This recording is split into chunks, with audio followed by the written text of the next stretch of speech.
حدثنا قتيبة بن سعيد قال حدثنا الليث بن سعد قال حدثنا نافع مولى عبد الله بن عمر بن الخطاب عن عبد الله بن عمر أن رجلا قام في المسجد فقال: يا رسول الله، من أين تأمرنا أن نهل؟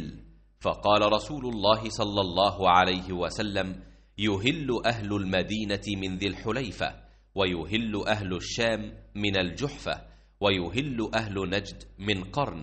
وقال ابن عمر: ويزعمون أن رسول الله صلى الله عليه وسلم قال: ويهل أهل اليمن من يلملم.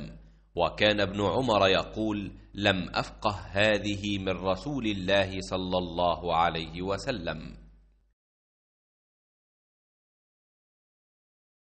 एक आदमी ने मस्जिद में खड़े होकर अर्ज़ किया, या रसूल अल्लाह, आप हमें किस जगह से एहराम बांधने का हुक्म देते हैं?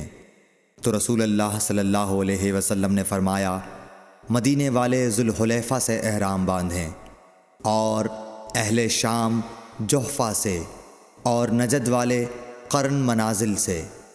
इब्न उमर ने फरमाया कि लोगों का ख़याल है कि रसूल अल्लाह सल्लल्लाहु अलैहि वसल्लम ने फरमाया कि यमन वाले यलमलम से एहराम बांधें, और इब्न उमर कहा करते थे कि मुझे यह आखिरी जुमला रसूल अल्लाह सल्लल्लाहु अलैहि वसल्लम से याद नहीं।